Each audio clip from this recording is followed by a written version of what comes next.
make it rain on you.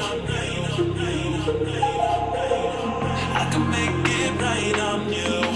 I can make your dreams come true. I can make your dreams come true.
I forgot to change the intro video, but it's okay. Welcome to Press Pass Live. What's up, everybody? I'm your commish, the host, Nate. With me, we got four of my buddies. We got Maniac, we got Randy, we got Trey, and soon to be Big Hurt. He is not officially here, but he is on his way. Fellas, how we doing on a Monday afternoon? Sweet. Doing well. Doing fantastic. I don't know if it's still considered Monday afternoon, since it is 9:30 at night for me and probably way later than that for y'all. But it is Monday afternoon in my head, so we're just going to roll with that. Fellas, we're jumping right into it. We're going to do our 2-minute drill, doing something a little bit different tonight. We're going to use our Neon Sports page. It's something I'll probably try to do a little bit more often. We're very thankful for our partners over at Neon Sports. Some good fellers over there. Let's look at some games from these past couple weeks. We're going to look at weeks 14, 15, and 16 as soon as I can figure out how to look at this thing. This menu always messes me up. Here we go. We got the Arizona Cardinals and Joker beating Crazy Bees Man 31-14. Kobe loses to Little Koch 24-30. Nipples with a 23-20 victory over Penguins. Logan with a 45-28 victory over Fleury. Massimo with a big win over Meek Boy. I'm not sure if that game was actually played or not. But that is not played.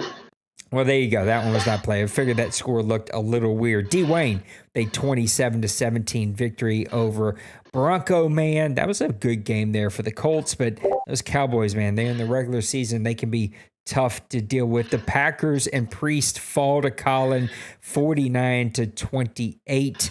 The Jaguars and Nicesonger with a 20-19 victory over Jay Glaze. Maniac falls to Cincyberg, but in a close one, 31-24. Birdman falls to Denver. That one I'm pretty sure wasn't played. I don't know. Maybe I'm wrong on that one. It was played in some format. There you go, 30-17.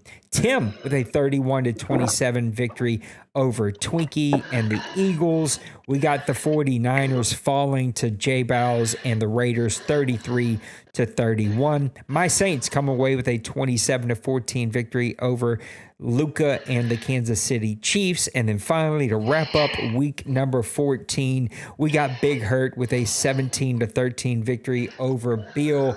Guys, we're just going to open it up. I need you guys to be amazing human beings that you are and just talk. What surprised you or caught your attention here in week number 14 as we are coming to a close? All right, who's playing the rock, paper, scissors game to go first? We never cease to amaze. All right, fine. I'll take the range here. But what's going to catch my eye is coming off the absolutely spanking that I received.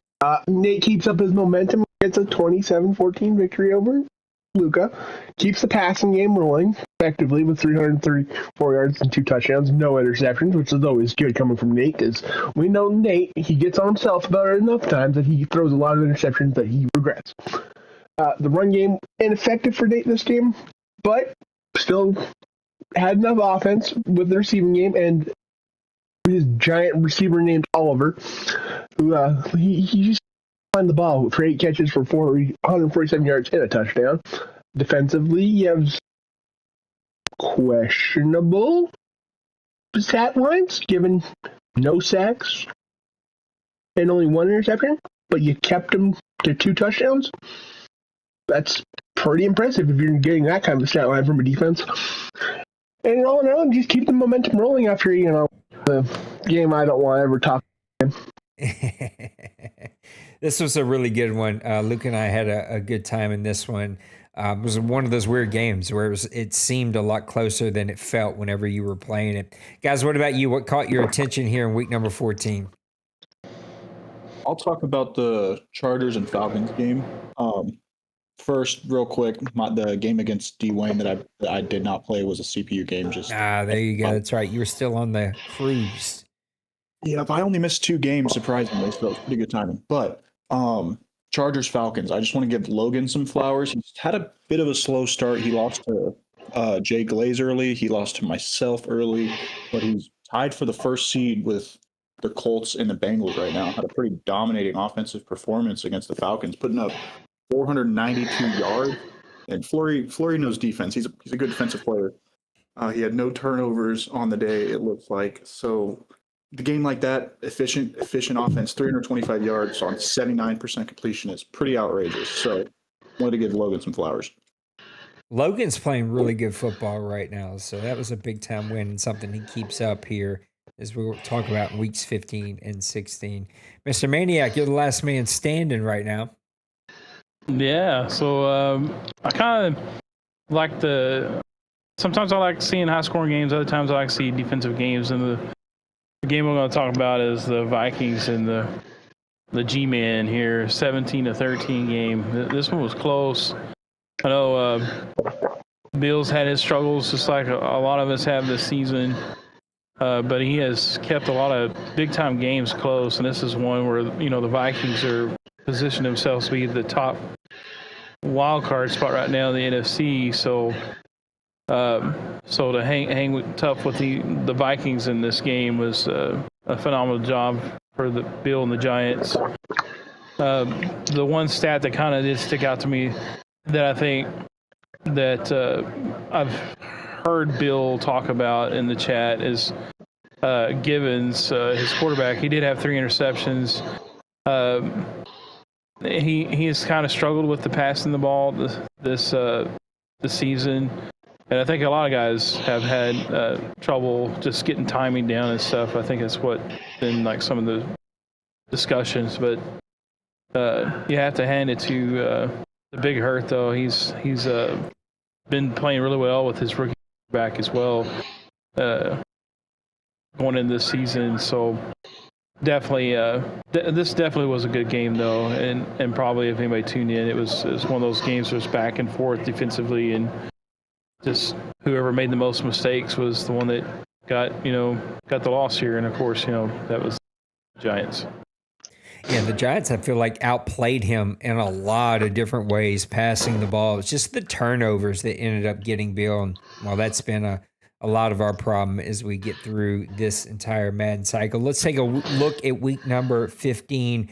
We got Mr. Kevin beating Crazy B-Man 21-10. Penguins bounces back in the second week after week 14 here in week 15 with a 30-14 victory over Massimo. I think Massimo might be out, so maybe that was a CPU game or not played game. Not 100% sure. It was played. There you go. This is the thing about using Neon Sports and not having the league up like I normally do. I could tell you if those games were played. We got Mr. Lost Sniper with a 34-28 victory against the No Limit Soldiers and the 49ers. Mr.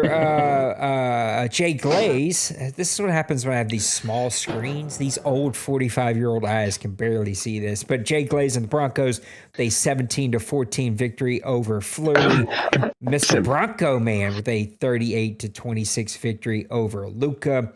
Tim with another big victory here, 21-13. I got to watch just a few minutes of this while I was out on a walk. Maniac, you were right there. But man, you just, I felt the energy shift. I felt the mood shift, and it just kind of got away from me there at the very end. Joker with a 49-21 victory over Meat Boy. Trey, was that played? Yes. There you go. Colin with a 49-27 victory over Mr. Trey. Nipples 34, Mr. Cincyberg 16. Big time victory for Nipples. We got Big Hurt bouncing back this week with a 26-20 victory over Roger and the Texans. Logan Pause real continued. fast. Don't give Nipples the credit just yet. That game was completely absent. Ah, well, there you go. I think I remember that now. Logan actually dominated me. This game was much closer score-wise than it was in person as you watched it. I couldn't tackle. I couldn't stop him. I had no answers, but he wins 30-23 to almost completely squash the Saints' postseason hopes. Kobe with a 41-27 victory over Nicehunger. Pretty sure that game was not played. It might have been played, but I don't think it was. Twinkie with a 13-10 victory over Priest and the Green Bay Packers. The Dallas Cowboys and Dwayne continue to stay red hot against Little Koch, 31-28. The Panthers with a 38-7 victory over the Raiders. And then finally, Denbrew with a 23-20 victory over Mr. Bill and those New York Giants. Guys, what caught your eye here in week number 15? Then I'd have to say Dallas and Cincy. Little Koch has definitely been playing a lot better this season. He's putting things together, and I played him, I think like week 10 or something like that. Played him pretty close, but his offense is just chugging. He's got Mr. Josh Dunkin' Donuts, the quarterback. This guy he's hard to bring down, and I guess that's probably like one of the only kind of cool things about like the bigger, heavier quarterback. He actually was kind of hard to bring down, so it was kind of true to real life. And you see, like, he just stands tall in the pocket and he delivers the pass, and he's got an arm. He's got an arm on him like crazy. But he had 3 touchdowns here with Duncan. Did throw an interception, was sacked twice. Dwayne, he's kind of got this no-name, nobody, Jack Fabar or whatever, and he's doing well with him too. But I just really wanted to focus on Little Koch because he's just kind of, I guess, kind of came out of the shadows from this season. He's kind of struggled, and now all of a sudden he put it together last season. He's putting a really nice season together, pushing towards the playoffs, and got himself in position to get into the playoffs. But wasn't a whole lot of running from the Bengals in this game. Bruce Allen, his running back, 10 carries, 13 yards. That is one thing about the Cowboys. They make you one-dimensional. It's either they take away the pass or they take away the run. In this game, he took away the run, but Little Koch still was able to get good passing attack going with his wide receivers. His wide receiver number 8, Ivory, 4 catches, 109 yards, and a touchdown. He seems to pull these guys from ever draft, and he gets, I don't know if you say he's lucky, but man, he definitely does his homework, and he's built a great team. So I'm excited to see what he does in the playoffs.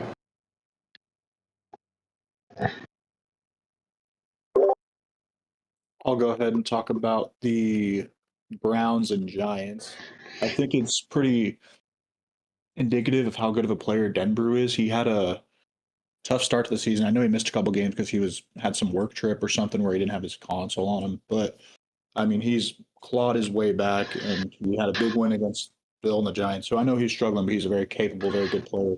No turnovers from the Giants, so that didn't hurt him like it did last week. The Browns had one turnover, but I know that Denver pulled away late on a late field goal. I think his time expired to win the game, so it was a really, really good battle, and Denver's kept himself alive. I think he's the first team out as of right now, but there's a couple weeks left.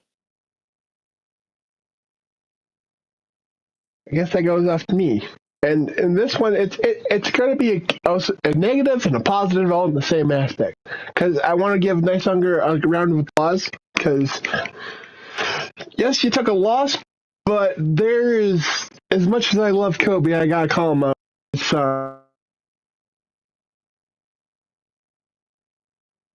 dear. But props to Nicehunger. I didn't hear a word of this until actually just looking at the stats. Kobe, we got some stuff to work on.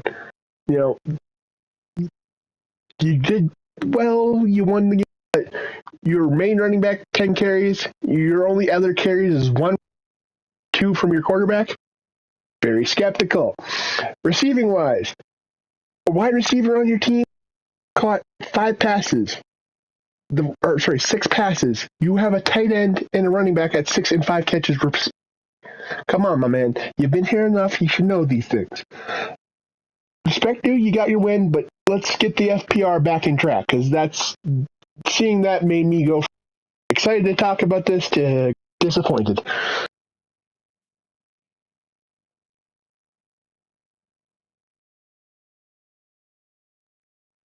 I couldn't tell if we lost you or not. We lost you last time, and so I was like, "Oh, I don't want to talk if he's going to be right back."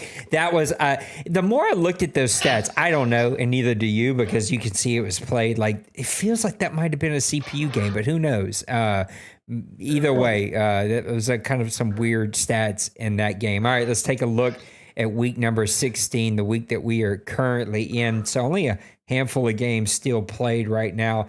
This is the one, I'm going to go ahead and circle it. We all are thinking it. We all know it in our heart of hearts. Mr.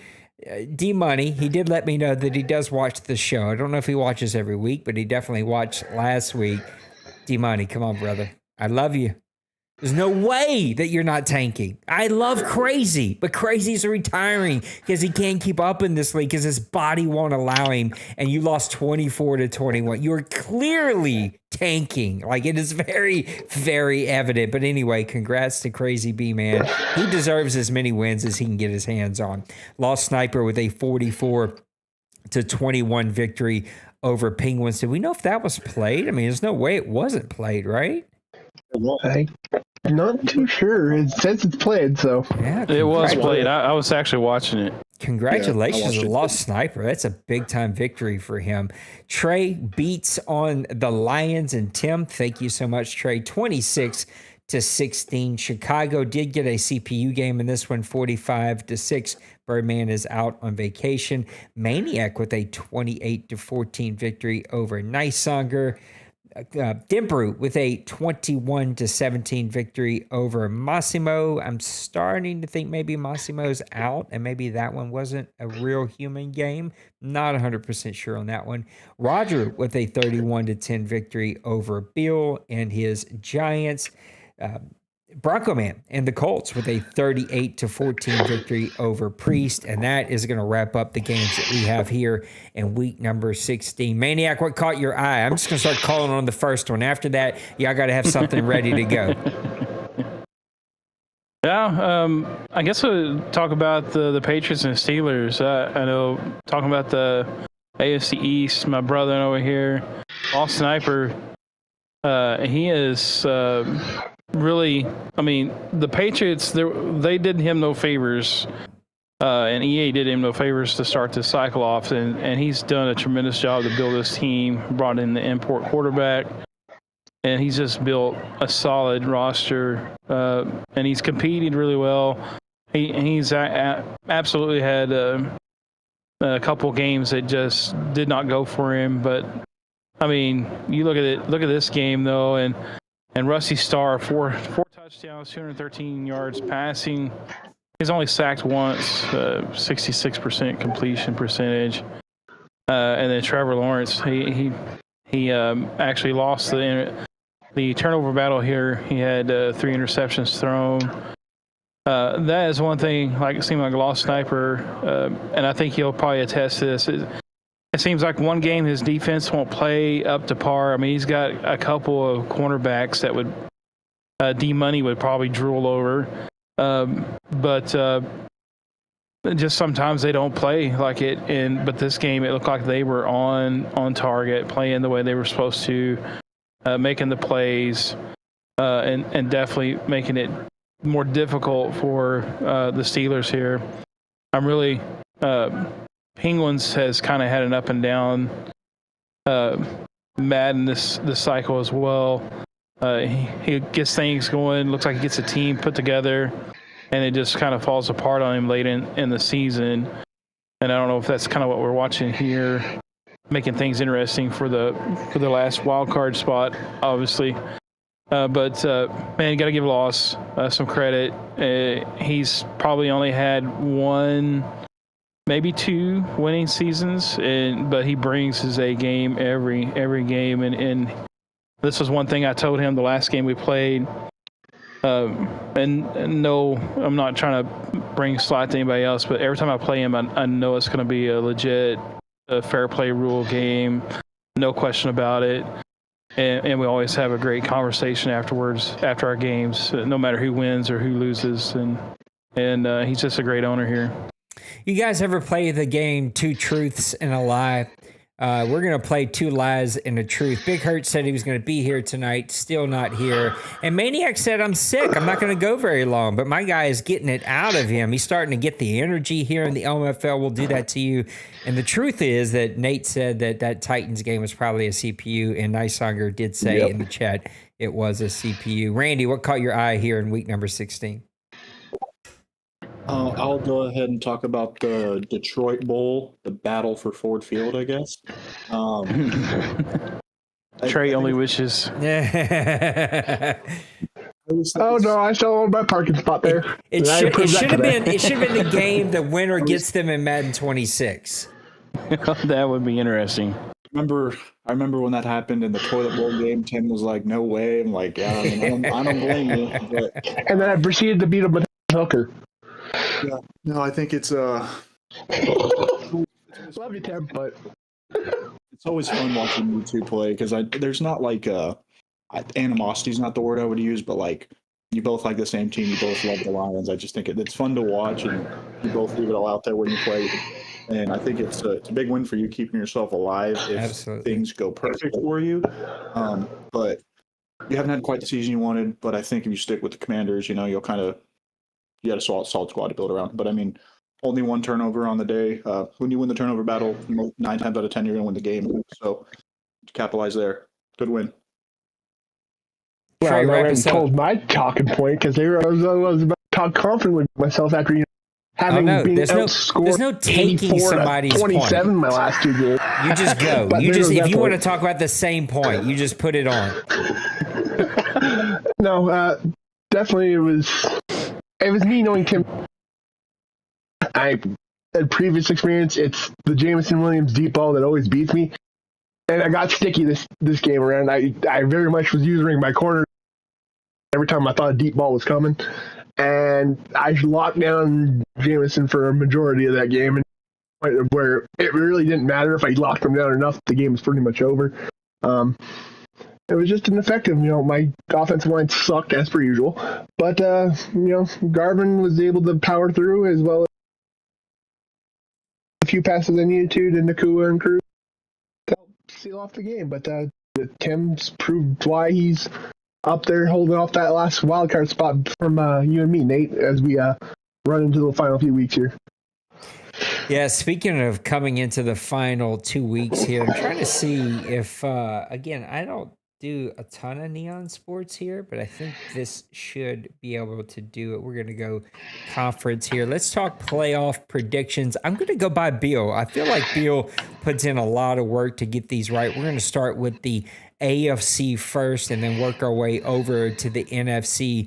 The number 1 seed is still up in the air. We got Colts, Bengals, Chargers, the top 3 seeds in the AFC all sitting. Well, Colts are 12-3 because they already played this week. But Bengals 11-3, Chargers are at 11-3. The number 4 seed are the Jets at 8-6. The number 1 wild card, the Texans at 10-5. Number 2 wild card, Nipple and his Ravens at 9-5. And then the last one right now is Penguins and the Steelers at 9-6. Browns sitting at 9-6 still have a chance. Patriots at 9-6 or 7-8. I'm sorry, still have a chance. Raiders and Titans technically because of their division races are still in it at 6-8. Fellas, I present to you who is in the Raiders, AFC. They're out from the division race. Chargers Oh, there you go. division. So the Raiders are technically out now. So we got Browns, Patriots, Titans technically still in it. Texans, Ravens, Steelers, and I think the Jets are in it, still kind of fighting to wrap things up. So who's in and who's out in the AFC?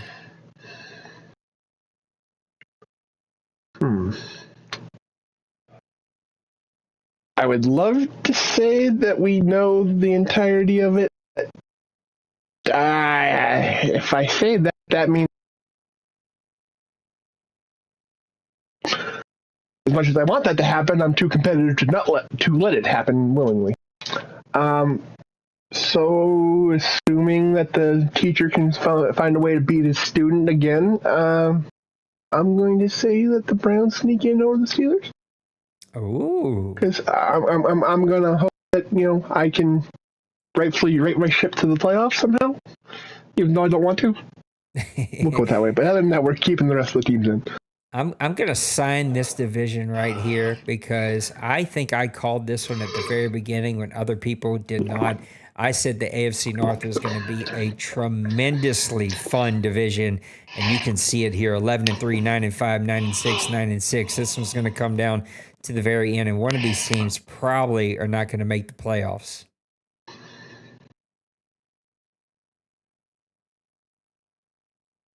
It's interesting when I look at in that division, like the Steelers and Browns, they swept the head-to-head.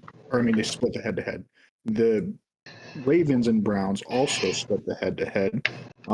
With Pittsburgh and the Ravens, it was a split again. So it comes down then to, like, I think the division total record in which it's still a little bit up in the air because there's one matchup left between the Bengals and Browns next week. So that'll kind of help decide things a little bit. As we sit right now, I'm leaning towards it staying, not necessarily the standing staying the same, but the team staying the same, just because with the way Lil Koch has been playing, I wouldn't necessarily bet that Denver would win the next game, but I wouldn't put it past him, but just the way this season's trending, I would put money on Lil Koch. So I would say that the teams will stay the same. I'm with you. I think what you say, and the Maniac, I want you to go. I think exactly what we see of what I just called out and Bill has is going to be who's making it. I think Denver I think him and Lost have both just missed too many games. I think the Titans are out. Raiders are out, as Trey's already pointed out. And so I think how you see it is how it's going to play out. And, man, there are going to be some really good teams in the AFC that aren't going to make it this year. Maniac. Yeah, I was going to say it would be kind of interesting to see all 4 teams make it to the playoffs. There's like a slim chance, but I know like they're probably going to play against each other, so they're going to knock one of them out. I definitely think your Steelers and your Browns are the kind of like the teetering teams here. I think the Browns are a little bit on more uptrend than the Steelers are currently. I think the Ravens are another team that you got to watch out. I don't see the Patriots, Raiders, or Titans. I know they're still technically alive, but I don't see them making it in. But that last spot is pretty intriguing to see what's going to happen. And again, I'm so proud to see Roger there, like the number one wild card. If he can keep things going, he's going to hold that down. But yeah, this Ravens, Steelers, Browns, all three of those teams right there. There could be a lot of jumping and leapfrogging and dropping out from those three. It just all depends on how the next couple games go. But it's going to be interesting for sure. Is that even mathematically possible that all four teams from a division can technically make it in? So the Roger plays me next week. That's about was a 50-50 game, me and him. And then the week after that, I think he plays Kobe. So if Kobe's playing, I mean, I don't really know what's going on with him. I know there's some stuff, but so Roger could technically lose out, and if he finished 10-7 and the Browns won out and the Steelers won out, then it would technically be possible. I don't think it's going to happen, but I mean, mathematically there's a chance. I don't know that we've ever seen that happen here. Let's go. Let's look at the NFC. We got the Cowboys at 13-1. I think they have the number one seed completely sewed up. The number 2 seed is the Seahawks at 11-3. The Bears are still fighting him. He's in the number 3 seed at 11-4. Panthers technically here at the number 4 seed at 11-4, but he is out on vacation, and so we'll have to see how that one's going to play out. Vikings at 10-4, Cardinals at 9-5, and then currently the Lions sit as the last wild card at 9-6. My Saints are still in it at 8-6. Trey and his Commanders are still in it at 7-8. I'm pretty sure the Falcons are done at 6-8. So, guys, who gets in from the NFC? So, just to hold you up here, Nate. No, D-Wayne has not locked up the number 1 seed. However, if he wins this week, he can. Yeah, I know. Technically, he's still in it. But if the Seahawks win and win another one, and Mr. Wayne somehow manages to, which, if I'm wanting to make the playoffs, I have to make that happen. Seahawks could jump in the first place. Yeah, I'm just going to write it here on the screen. Number 1, the Dallas Cowboys. I think it's over. The confidence. I've got an upward battle. I've opened Pandora's box by winning against the Lions. There's some foolish tricks because you lost to Lions, I lost to you, Lions lost to me. Pandora's box opened if I went out. You only managed to win 1 game of your next 3, and Tim managed to lose his all games. So Pandora's box is opened. I'm just going to stick with the fact that I'm probably not going to make it because I need a lot of things. But I have a feeling that I'm going to steal that final spot from Tim because I think Tim got a harsh dose of reality. Can't rely on Jameson Williams.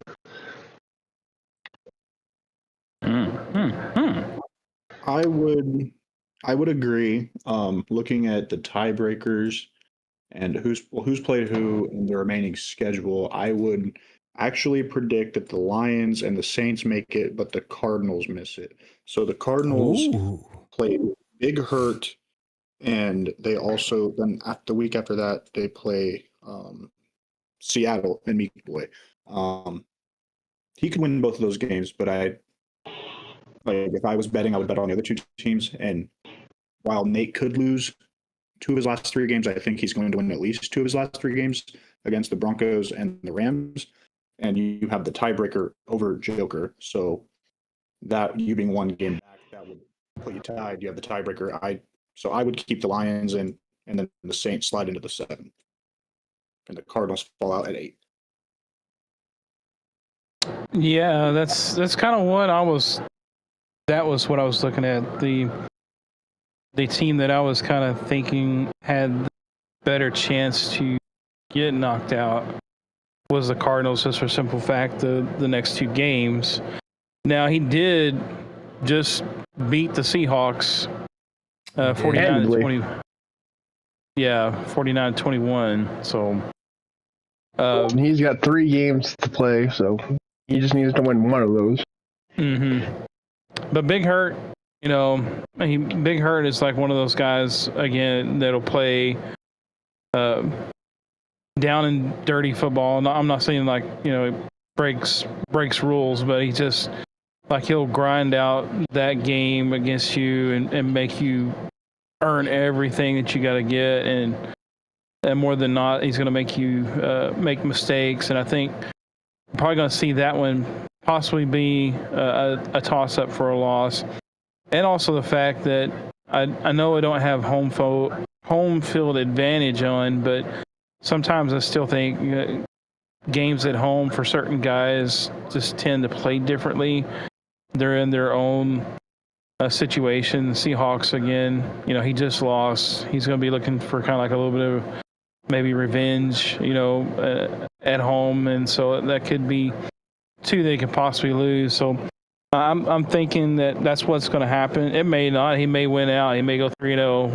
We know the Buccaneers are probably either going to be a game that he plays a CPU or something along that line, but just see the Cardinals be the one that could possibly fall out. The Lions could as well, but to me, just I don't know. Something tells me that the Cardinals might be the one that misses out this go round, and that opens up for the Saints to sneak in into the wild card. Sneak in. I've been busting that door down for weeks now. Sneak. I've been trying my tail off over here. Big Hurt. This is what we're going to do for Big Hurt. We're going to get a red X here. We're going to just get one of these right here. Yeah, my guy just, I know he said he had some things going on, but like we're just gonna red X him. He's online. It shows he's online, but he's not saying anything or doing anything right now. Let's go ahead and open up the mailbag, fellas. We're gonna keep this baby, keep it on trucking. Remember, I'm gonna pick a winner at the end here and just award and a winner here to have 1 minute to say and do whatever they want. Mr. Beal opens us up. I love this question from Bill. It's such a Bill question. He said, should we expect some owner turnover for Madden 26 cycle? That is such a Bill question. I don't know what to expect. It depends on what day you ask me, Bill. If you had asked me over the past probably 4 months, I'd say 100%. I will openly admit, normally it is the board who keeps us from moving on from owners because guys just want to give another opportunity. I'd say probably this time I've cooled off the last couple of weeks. I think there's been some real life things that have happened to me personally that have sort of put this all in perspective for me. So I'd also say, pause, that I got a message tonight from one and only Mr. Byron of the Chargers and Panthers, who's asking for a spot back. So, you never know. You never know how this thing is going to play out. And I would say that if we do decide that either we have an owner not coming back, which you already know, Crazy B-Man said he's not going to be coming back, or we have other owners who just are not invited back, which there are definitely some people we have to at least have a discussion about. Then, Byron's going to get him a spot back. And I'd love to have Byron back. I miss having him in this league. This league is a better league overall when he is here and a more competitive league whenever he is here. And it was just good to see a message for him. So ultimately, I don't know, but with Crazy B-Man, I guess the technical answer is yes, there's at least one that will not be here. I don't know if you guys have anything you want to add there. I know that question is mainly aimed at me, but I guess I could pause and see if there's any thoughts. I just laugh at it because I see the tone that Bill is even typing that in. It just makes you laugh. Yeah, I mean that's not really a question for anyone, but it'll be interesting to see if there is. I know I have a question to answer that will kind of related to that later on. Well, we'll get to it. How can we, as OMFL coaches, help recruit some new blood to the OMFL? What are the best websites, forums, Discord channels to promote the OMFL on? I would say 3 years ago, this would have been a completely different answer. It is much more limited. I find a little hit and miss, but you can get some traction if you're constantly over there. That's the AA forums and their Madden channels. It's going to be just a general sort of, I'm fishing in the pond and I might get somebody to nibble. The best place used to be Daddy Leagues and their forums, and just like, again, consistently promoting on there would get some people. I'd say now it's probably Neon Sports' Discord channel.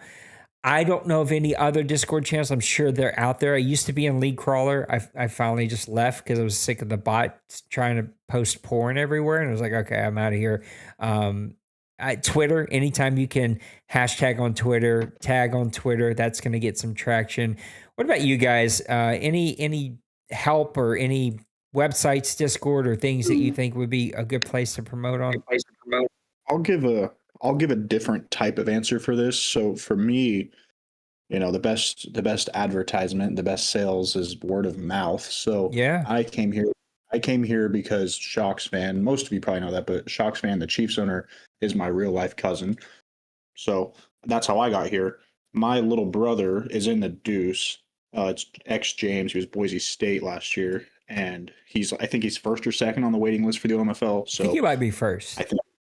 I think that's like. Don't hate me. I got to give a spot to Byron though. We'll see how that all plays out, but we're gonna get James a spot here sooner or later. No, I fully agree. Byron's a deserving spot. That wasn't the point of me saying that. No, I was just I know. saying I think it's you can. I mean, I know some people might not have people that play a lot of games in their personal life, but for me, I mean, that is kind of what I trend to, because I would have never known about this place if my cousin wasn't here. I wasn't looking for an online Madden league. This is the only place I've ever played. So. I know for me personally, YouTube is a big help. Mm-hmm. I think I have it in my Twitch channel that I have the grown phone link in there. So even if you're using like Twitch or YouTube, having those links, there's random people that will pop in from time to time. They'll just watch your stream. If those links are there, you're helping directly funnel them towards Nate, and therefore then funneling them towards the. Yeah, that's kind of what I was going to say. Since I've been getting more into streaming, not only just having the links there, but talking about the league as you're streaming. I know I've made several to hockey and the OMFL. I tell guys, we're playing the OMFL. It's been around 20 plus years, and we're in like season 115. And the turnover is like very limited. Come here, stick here, they stay here to play, and that usually attracts them. And I tell them, hey, look, got the links to the Discord in my bio, check it out. Because a lot of times if you don't like point them to it, they won't check it out. I mean, some people they'll investigate, especially if they like the channel or whatever, like what they're seeing on the channel. But a lot of guys will just they'll tune in and say hi and watch a couple of things and say, oh, you should have run curls instead of drags, or stuff like that. But but if you start talking about the league and a lot of those are probably going to be guys that are going well, I don't want to play that way. Fine, that's the prerogative, whatever. But there has been a few guys that we've found come across that come in for one league and they're like, God, man, I love the watch the games. I really like how they're played, and so those can be avenues where that you can take advantage of. If you're going to be on streaming, have your voice on stream, upsell the league. I mean, I'm not saying you have to, but if you really love this place, and talk about it, express your feelings, and guys will gravitate to it. EA is another place, like you already said. I think what is the other boards were I just went blank on it. Oh goodness! I see the little bot. Everybody's always searching. Going there to see if there's like a glitch or. Oh Reddit? goodness! Reddit. Reddit. Yeah, There you go. Oh, okay. Yeah, Reddit's another spot too that people will put up. Hey, I'm looking for a particular type of league stuff. So there's places out there. I even put the description in my station, so that was checking out the stream, checking out my profile on PlayStation. So sections, the OMFL and the grown folks and different things like. Bill, it is not just you. I was just about to tell Maniac. I think it is Discord on PlayStation. I think. I'm not 100% sure because Pooty and them don't seem to have that trouble. No, that's not true. That's not true. I catch myself. Bird, Pooty, Maniac, and Trey all often have trouble. And I think it is Discord on PlayStation. There's something that they don't like each other sometimes. But yeah, Maniac and Trey, Bill was asking, like, do y'all cut out for everybody or just him? And it was like, no, they cut out for everybody. It gets skippy sometimes. Sometimes poor Maniac's great all the time, and then it hits him. Pootie's the same way. It just like randomly hits. Sorry, that's a sidebar that I can stop chasing. Mr. Nicesonger, he says, what is the most important thing to look at when selecting your imports? This is a really good question. I think a tough question too. I always start with the Madden ratings. I want to see what is my team looking like? What do I think I can build? We all know the positions that are easy to build. Cornerback, receiver, safety, like these positions are a little easier, quicker to build than offensive linemen. A quarterback can be slow sometimes. A defensive lineman, some linebackers, unless you user them, can be slow to build. So I look at what is Madden giving me? What positions do I feel like I can work with and I can build them? And then finally, it's a cap thing. Like, where's my cap out that I'm going to be stepping into? How much are the players? That's sort of the layer I go, just kind of 3, 2, 1. And though I don't think it's a perfect science, I'm starting to lean towards like impact. Even if I have to sacrifice cap over impact, like I want impact over just cap numbers. What I'm trying to say, I don't know why I'm stuttering through this like I'm Maniac's Mike tonight, but I don't want to bring an offensive lineman because they're cheap when I could bring a more expensive superstar quarterback that I never have to worry about again. Like, bring impact players. Too many times over the last 2 Madden cycles, I bought over non-impact players who just end up making zero difference for my team and either not starting or I just let them walk when their contract's over. What about you guys? Yeah, for me, a lot of it depends on how the team I using drafted.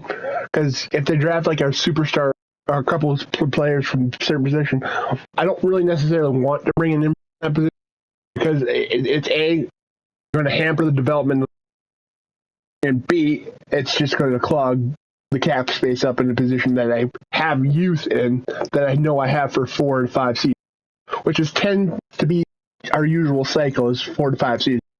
So instead of bringing something there, I'll go fill another void that the team is missing. Yeah. No, go ahead. Go ahead. Okay.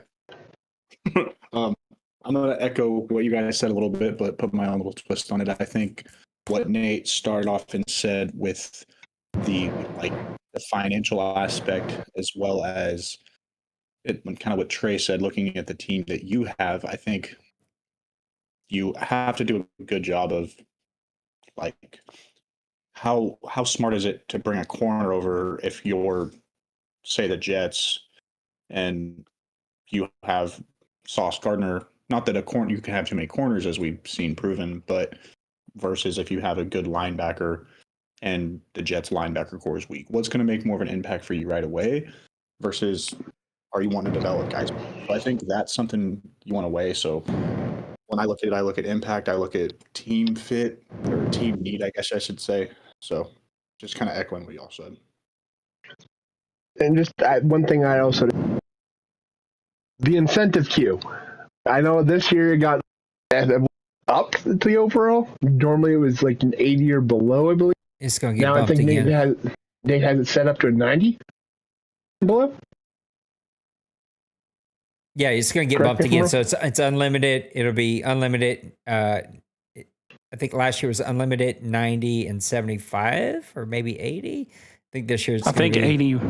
Yeah, I think it's going to be unlimited, playing with 90, 92, and then 80 to 85. I think the last one's going to end up being 85. So that plays a factor in it too, because if you have too many good guys, you can't bring them all. Yep. And Yeah, it's a money thing, right? The money becomes tough. I have 2 guys right now who are sitting in my upgrade players that are exactly to 90 because I'm like, I don't know which one I'm going to bring, and I don't want to upgrade beyond 90. So we'll see. I love it. I love the strategy.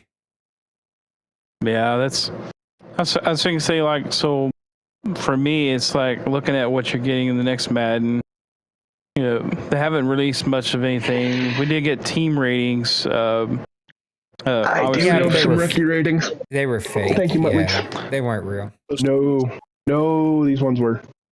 They have the Commanders and the Broncos as bottom 5 teams. Yeah, There's I no think way. they announced that everything is sort of like not real. It's just there. Off the beta, they were basing it off the base roster of last year's game, which that's the accurate. And the rookies just got their base 67.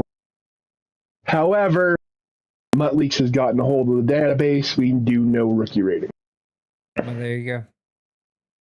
Well, Travis Hunter's an 84. Was it you, Trey, the other day that sent, when we were playing NHL, the soundtrack? It Yep. was actually good. Yeah. Yeah, Muttleaks has got a hold of things, and as much as I don't enjoy the fact that he data mines things and tells us weeks in advance, it's nice knowing a few things. Maniac imports. well, so, yeah, I was going to say, what were we talking about again? Mutt?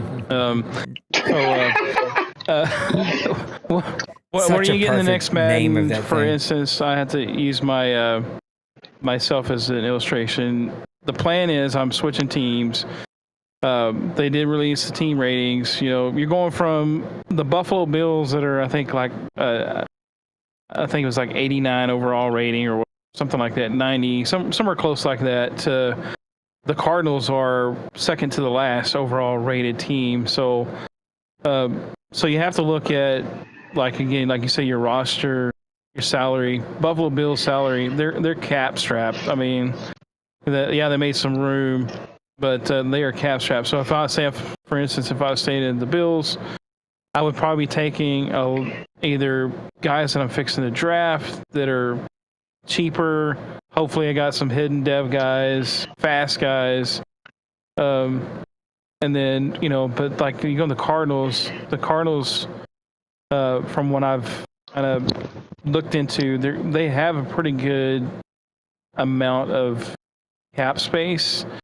And so you might be able to get away with bringing, 2 or 3 really high impact X factors, superstar players to that team, and be able to get around the cap. But I think it's important that you get to take guys that are either on the verge of getting or guys that do have like X factor superstars, because we've seen those be very impactful in games.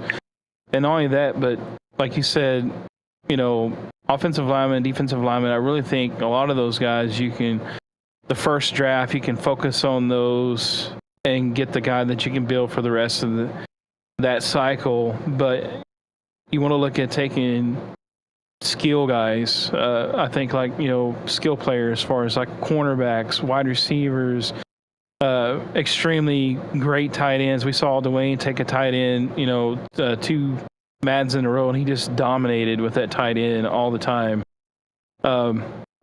So players like that, quarterbacks, we always see guys take quarterbacks. Running backs are kind of far and few in between because, again, they're kind of like one of those players that you can draft in the first draft, in the third or fourth round, and you can usually get somebody that you can build up really good if they good skills. But man, wide receivers that are fast, got good hands.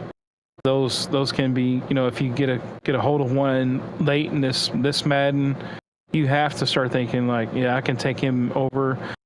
And even if you got, say for instance, I looked at the Cardinals, they have quite a few young cornerbacks on their team that could grow really big next Madden. But say if I had a stud cornerback that I want to take him and then trade either one of the guys that's over there, trade him, get super draft capital back for those, and start building your team, because that's, we've all seen D Money and others do that, in that first draft, and so that way you can kind of then solidify yourself going to the rest of the cycle. You may lose that player, but hey, you're gaining draft capital back from them. The short answers thing, that's right out the window now. He's got his energy back. That medicine is kicked in. I had to pull, Big Hurts weight tonight. You triggered an idea, and again, I haven't figured this out, and I've told everybody that I'm still working on it, but I may add some Devo restrictions to these imports, because the point isn't to add 3 X Factor teams to your new team. Like, that's not the point. The point is to award you for building a good team, for playing all your games, for donating, to add a little something to your team. It also adds flavor to the team, gives our league a different new identity. Like, I think it's cool when we've had the Dwayne tight ends, or the middle linebacker from the Jags that we still talk about today. Like Crowdus, the Trey's superstar rookies that he had, from the safety to the quarterback to the middle linebacker to the tight end to the runner. Fullback. It's so many. That's the point. Fullback. So anyway, I'm still chewing on it.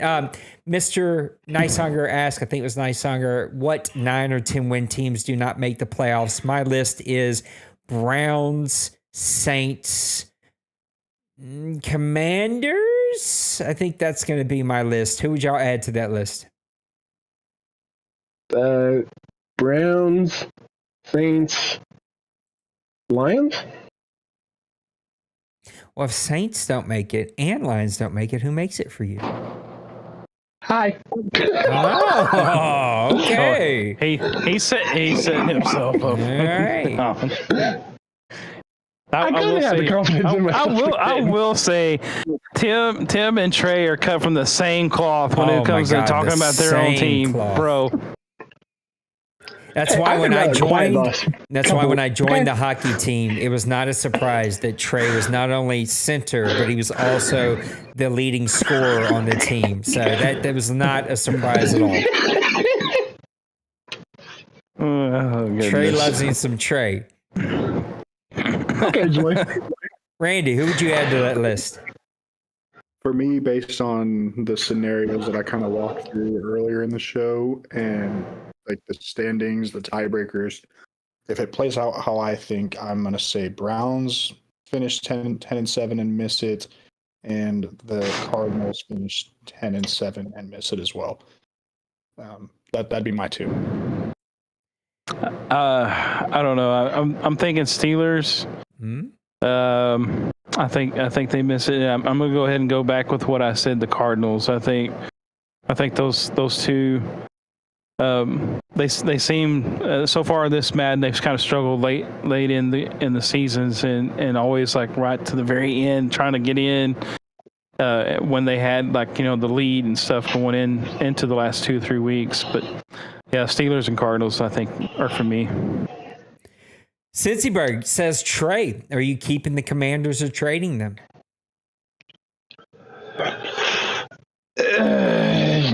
Why did I have to put it in the public? Yeah. You can't lie.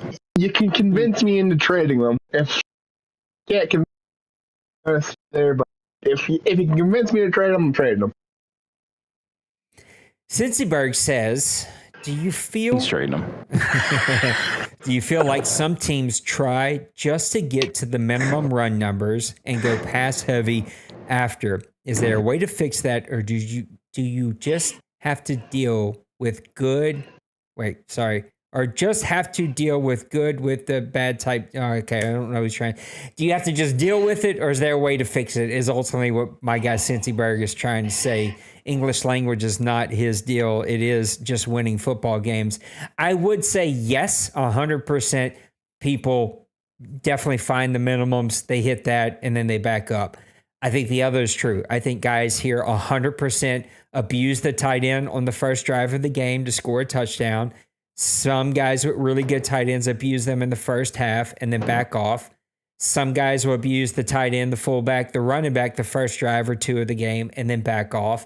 They just want to get the early score. They want to get the momentum, and then they'll even it out, and they'll go on a run very late in the game. I think 100%, hands down, it happens. Even the people that would deny it are not being honest and truthful. I think guys do the same with zone and with man. I think guys do the same with blitz. I think guys do the same with pass or with run. And no, I don't think there's a way to fix it. They're like at some point, and you guys are going to see this. I've already started to prep the board, if there's a way to say that, to say I am becoming more and more aware of the flaws that we have as a video game, as a community, as rules. And that is like we're taking a really flawed game and trying to curtail the gameplay as best we can to keep things fair. That will always be the guiding light, is to keep things fair, to where whether I'm a great GM, a great play caller, or a great user, all three can win. All three can go on a run. All three have an opportunity to get a championship here. Even if I'm not great at any of those, but I have a really good run, I have a really good season, things fall in place, injuries bite my division, and I get a couple wins I shouldn't have gotten, I can go on a run. We know most leagues that have no rules. There's the top 5% and there's everybody else. And we know the championship is going to go to the top 5% every single year. And so I think we do a really good job of everyone, like the real NFL, feels like they have a chance here. I remember the days when Tim was, what people thought was an easy win. And now he's one of the toughest outs in this entire league, right? Like this league prides itself on becoming fair. I also realize like the game is changing, the mechanics are changing. We got AI now. Like there's a lot of elements that have been added. And I'm constantly trying to think through how do we make rules easy to remember, keep them fair, and play the game ultimately how the game's supposed to be played. I lost to Logan the other day, and I told Logan, and I still haven't got time to go watch, but I felt like Logan was very, very, I forget exactly what it was, but I think he was very zone heavy. I think it was like a lot of zone. Maybe I'm getting that wrong. I'm an old man now, and I got to go back and read. And I was like, I got to go back and watch the film. I could be wrong. You probably could be good. But the more I thought about it, I was like, oh, no, that's what it was. He was 8 in the box, and he was. It was like 8 in the box every play of the first half, it felt like. It may not have been that when I go get the numbers. The honest truth is, instead of me adjusting and spreading him out and going 4 wide and shotgun and doing what I needed to do, I was really rigid and very stubborn and stuck to my game plan. Ended up getting my wheels blown off because Logan was just a better coach. So my struggle as a commissioner here, and where I'm going to constantly push the board to help me think, is like at some point, we all have to be good football coaches, good play callers, ability to adjust and adjust. What I never want to do is see the same play style, the same play calls, the same playbook. Everybody's using it. Everybody's doing the same things. And whoever does that better wins. And I don't think we're there now, but that's where I think we're going. That's a long-winded answer. I'm going to open it up to you guys. What do you think? I'll keep it a little shorter in regards to just like I couldn't talk for that long uninterrupted if I tried, if I really wanted to. So, but in regards to like the run specific numbers, I believe at the beginning of this cycle it was 15, and then it was dropped to 12 just due to too many people missing that mark. Maybe it was last cycle, but I know it was 15. recently. I've also seen a couple people in chat. Pause really quick, just really quick. It was not because people were missing the numbers. It was the time, like the amount of time in the game didn't allow us to hit the 15. Right. So, I mean, I think that in itself, I mean, if you play a game where there's different play styles, right? You play a guy who runs the ball and controls the clock, doesn't turn it over, like let's say D Wayne, you're going to have limited opportunities. You're probably going to be down. You're not going to be able to run as much. So that kind of adds into it. But generally speaking, I think if you're a team that's, I don't want to say not competitive, but you're not in win now mode. There's guys who have younger quarterbacks that are just trying to throw the ball as much as possible. And there's a couple guys I've seen mention that because they want to bring that quarterback over. Mm-hmm. And they want more XP, more stats, more attributes, whatever. So I think it's something where it happens. And like Nate was kind of saying with the receptions and stuff like that, I mean, people are going to find ways around things. And I mean, unless you just create like a authoritarian dictatorship where you're hovering everything. I mean, there'll be some type of leeway here and there, I guess.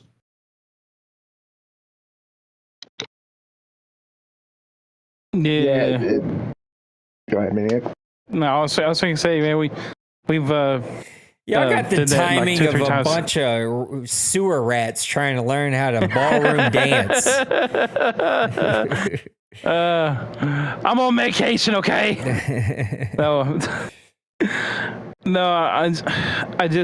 I mean, I've been a part of the board. I've ran my own leagues. It comes down. I mean, it's real difficult. I mean, if you really, I'm trying to think of all the words I want to say because I mean, I could probably talk on this subject for 15 minutes or more.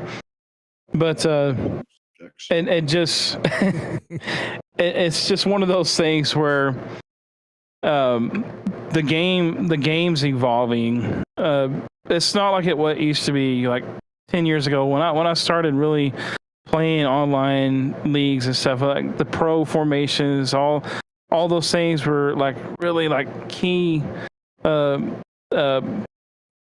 of the game. Now it's all spread, pistol, three wide stuff, and and we've tried to keep it somewhat balanced and stuff, but like a lot of times like the one of the games I just recently played, I'd only had like 3 possessions, I think, in the first half, and it got to halftime, and I'd only had, I think, like 12 plays on offense or 15 plays on offense or something like that.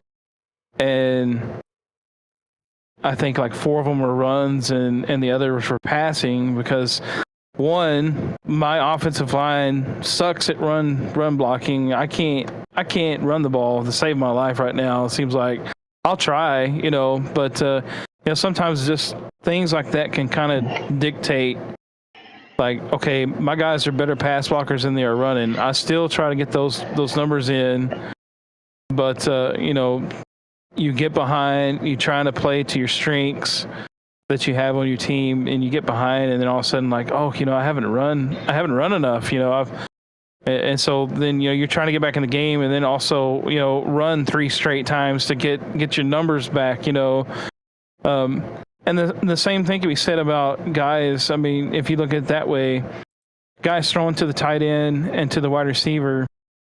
There was a game I just recently played. That the tight end, the running back were the 1 and 2 in that game, and the 3 or 4 catches of the wide receivers were either the little shuffle pass or the RPO pass. So there wasn't really like no reading of the defense to throw it downfield, other than maybe a streak here and there that didn't connect. But those things too, that could be said. But we do our best.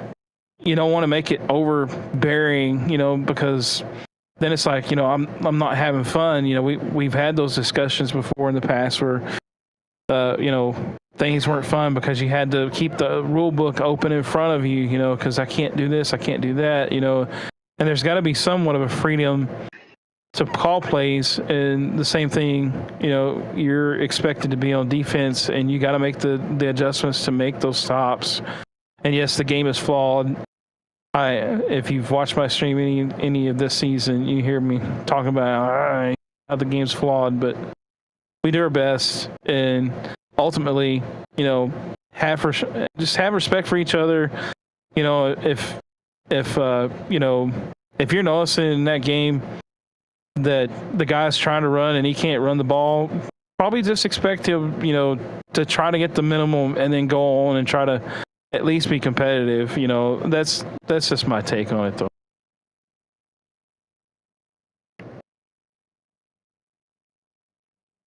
Trey, man. I mean,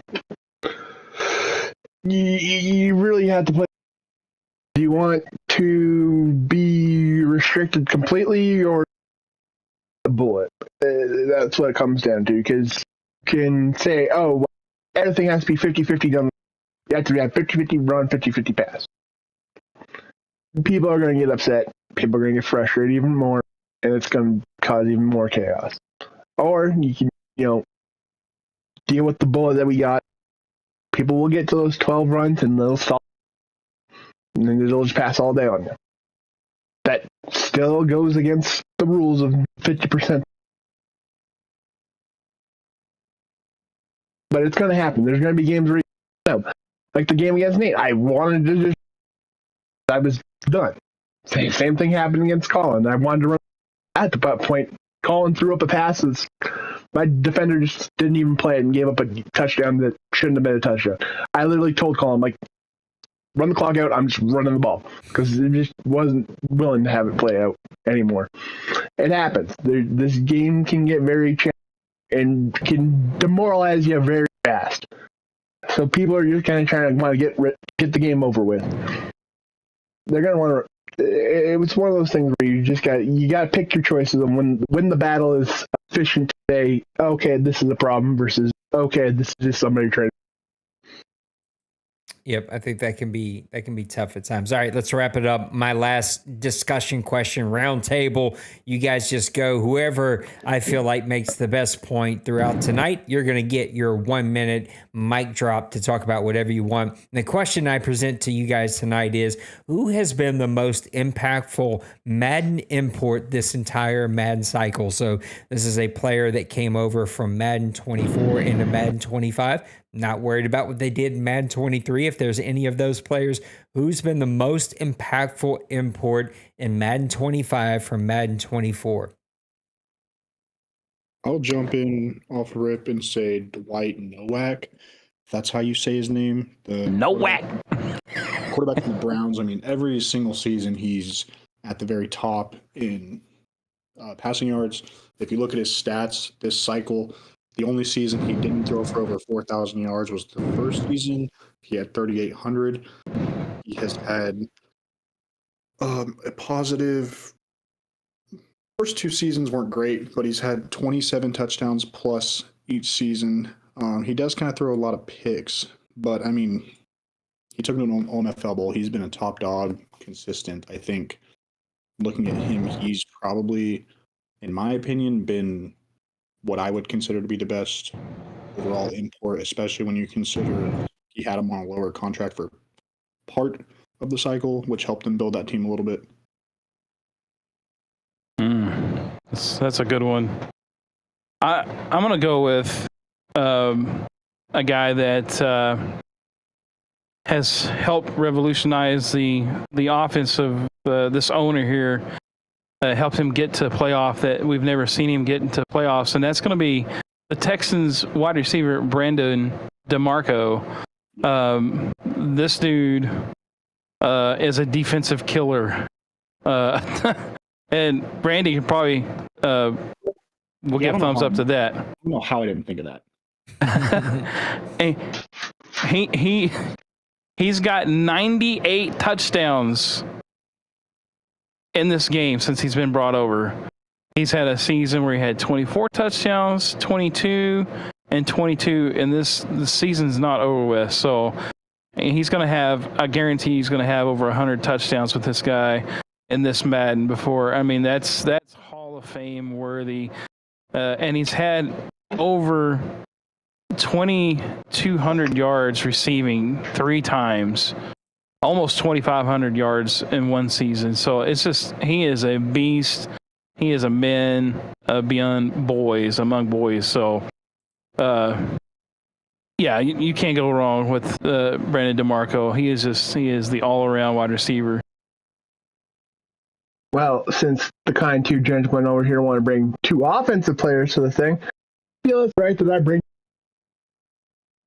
because I have history. This goes to the credit of Tim. Tim has taken over the Lions, 2 of my draftees over, and has made them phenomenal. That being, Bruce Ross is consistently in high-end tackle, getting 10 tackles for a loss, 4 sacks, gets him a couple interceptions,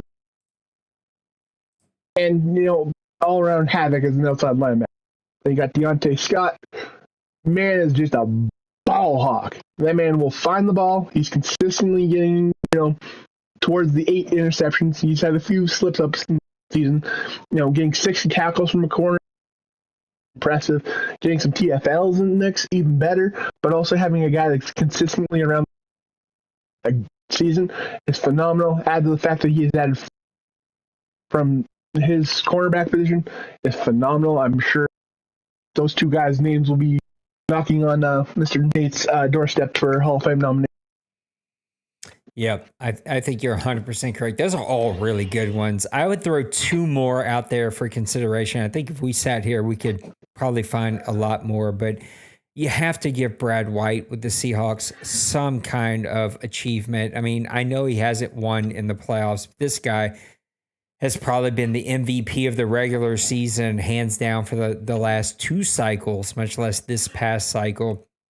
And I think you also have to, we've seen him do it with a lot of players, but McMullen for the Dallas Cowboys has just been absolutely outstanding. I mean, the guy is Mr. Everything for the Dallas Cowboys, consistently in the top 3 in rushing yards and touchdowns in the NFC. The guy just does it all, and he's been a really, really great player there for the Dallas Cowboys. All right, time to give me away my mic drop and pick a winner here. This was a close one. This was kind of a good one to figure out exactly who I want to give it to. And though I think all of you made some really great points, I'm going to give it to the guy that fought through a little sickness here tonight.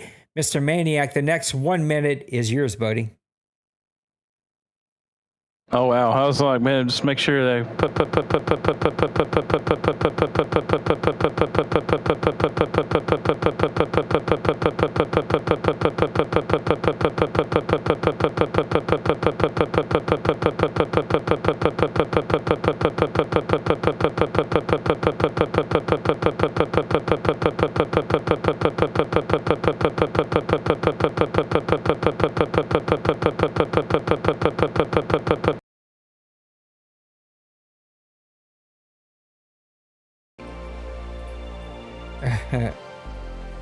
I don't know what happened there. Something was not happy at all. I think you covered it all, man.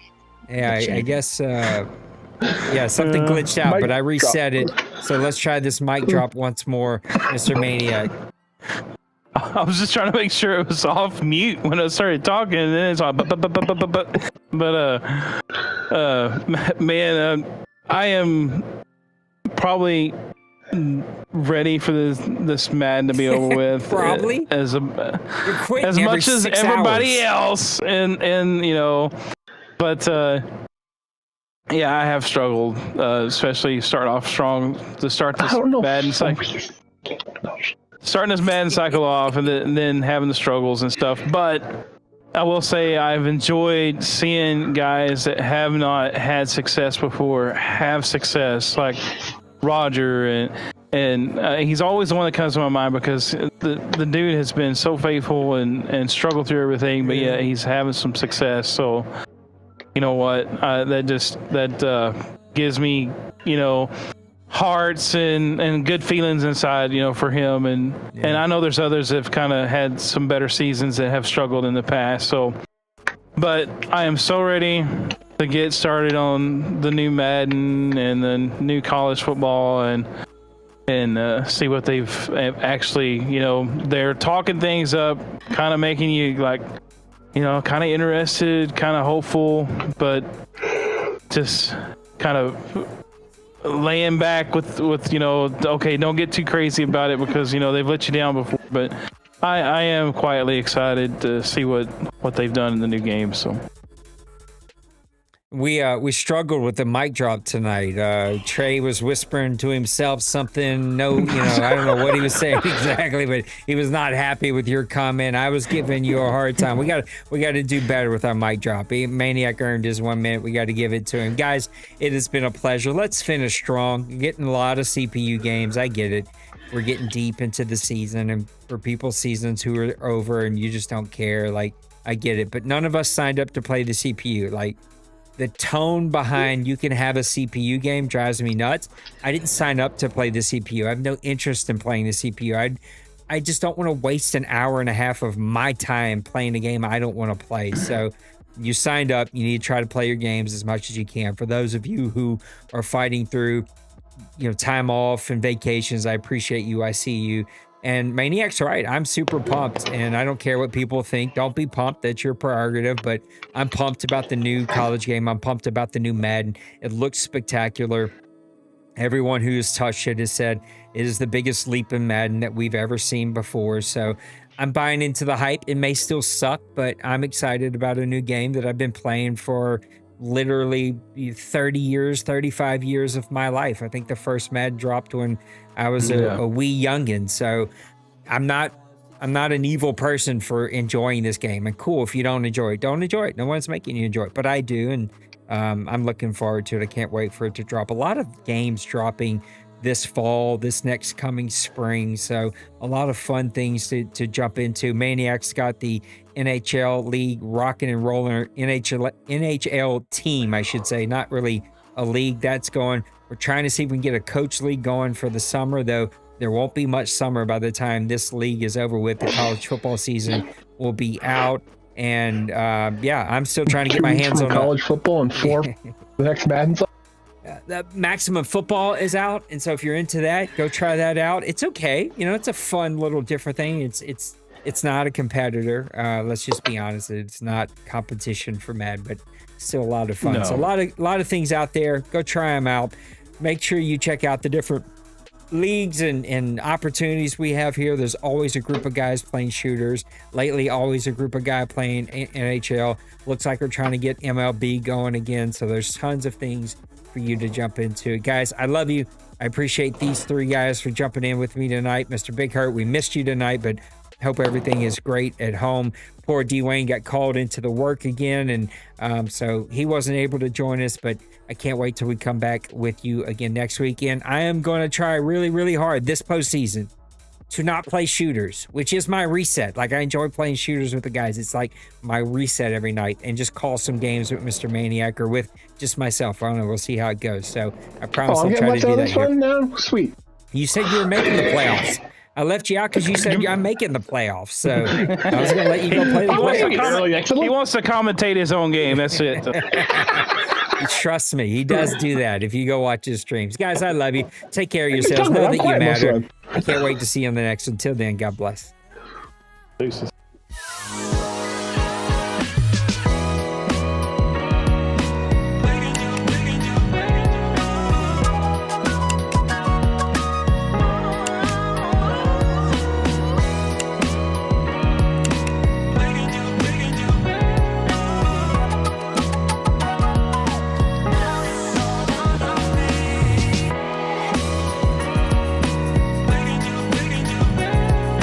Yeah. Smash that like and subscribe.